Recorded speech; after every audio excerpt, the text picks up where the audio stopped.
მოგესალმებით, მე ვარ ირმა ხომერიკი, სამოქალაქო განათლების ჯგუფის ხელმძღვანელი. ერთიან ეროვნულ გამოცდებზე აბიტურიენტებს შესაძლებლობა აქვთ არჩევით საგნად ჩააბარონ სამოქალაქო განათლება. სამოქალაქო განათლების ტესტის ჩააბარება შეუძლიათ იმ აბიტურიენტებს, რომლებიც სწავლის გაგრძელებას გეგმავენ ისეთ სასწავლო პროგრამებზე, როგორიც არის პოლიტიკური მეცნიერებები, საერთაშორისო ურთიერთობები, სამართალი, საზოგადოებასთან ურთიერთობა და ასე შემდეგ. ეს მუშაობისათვის თქვენ მოგეცემათ 3 საათი და 10 წუთი, მაქსიმალური ქულა არის 60 და მინიმალური კომპეტენციის ზღვარი ჩაითვლება გადალახულად, თუ თქვენ დააგროვებთ 25%-ზე მეც ტესტის მაქსიმალური ქულის. ტესტი შედგება 30 დავალებისაგან, აქედან 24 არის დახურული დავალება, 6 ღია დავალება. დახურული დავალებები არ ამოწმება მხოლოდ ცოდნას, არამედ ცოდნის გამოყენების უნარს, ინფორმაციის ანალიზის, ტრანსფორმაციის უნარს. აბიტურიენტებს შეხვდებათ ტექსტი, დიაგრამა, რუკა, ილუსტრაცია, ინფოგრაფიკა. კითხვას მოსდევს 4 პასუხი და აბიტურიენტმა უნდა ამოიცნოს ერთადერთი სწორი.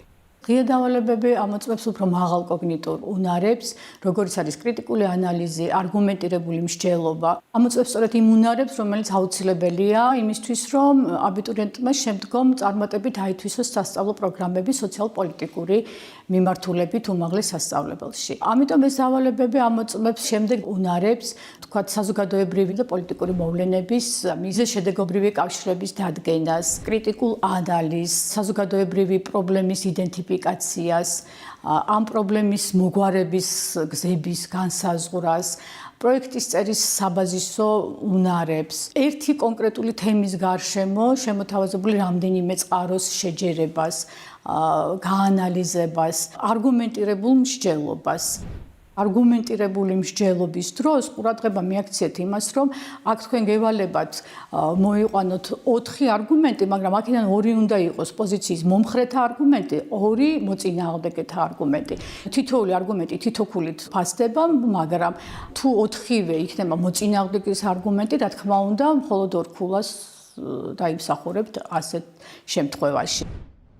რაც შეეხება ერთ-ერთ დავალებას, რომელიც შეცდომის პოვნას და მის გასწორებას მოითხოვს, მინდა გთხოვოთ, რომ ყურადღება გაამახვილოთ იმაზე, რომ პასუხების ფურცელში უნდა გადაიტანოთ მხოლოდ შეცდომა ნაპოვნი და მისი შესწორებული ვარიანტი და არავითარ შემთხვევაში სრული წინადადება. რაც შეეხება დავალებას, რომელიც სასკოლო პროექტის მონახაზის შედგენას გულისხმობს, აქ შეეცადეთ, რომ თქვენი პასუხი არ იყოს ძალიან შაბლონური. პასუხი ზუსტად უნდა იძლეოდეს მისაღწევის შედეგების განსაზღვრის შესაძლებლობას. არ უნდა იყოს ძალიან სქემატური, აი თქვათ ტრეინინგის ჩატარება, იმიტომ რომ ამ პასუხში არ ჩანს თქვათ ვინ ატარებს, რა მიზნობრივი ჯგუფისთვის ტარდება, რა თემაზე ტარდება და ასე შემდეგ. პირველ რიგში, რა თქმა უნდა, ყურადღებით გაეცნოთ თითოეული დავალების ინსტრუქციას, დავალების მოთხოვნებს.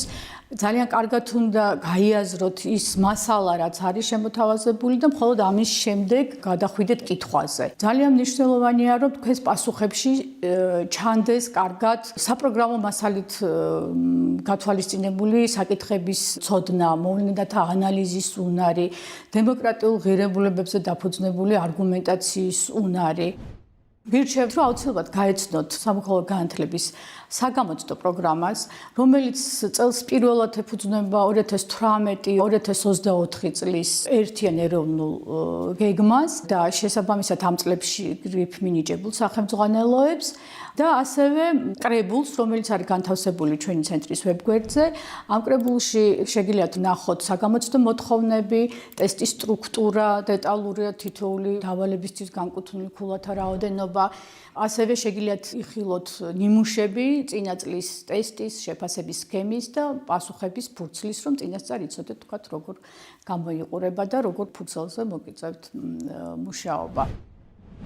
განსაკუთრებით მნიშვნელოვანია მაქსიმალურად ყურადღებით იმუშაოთ ღია დავალებებზე, რადგან ქულათა უმრავლესობა სწორედ ღია დავალებებზეა გადანაწილებული. არანაკლებ მნიშვნელოვანია ყურადღებით მუშაობა პასუხების ფურცელზე.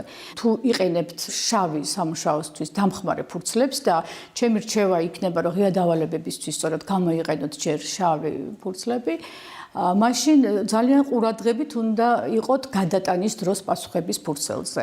სასურველია წინასწარ შეისწავლოთ პასუხების ფურცელი და რამდენი ადგილი ეთმობა თითოეულ დავალებას და შემდეგ დაიწყოთ ამ დავალებაზე მუშაობა.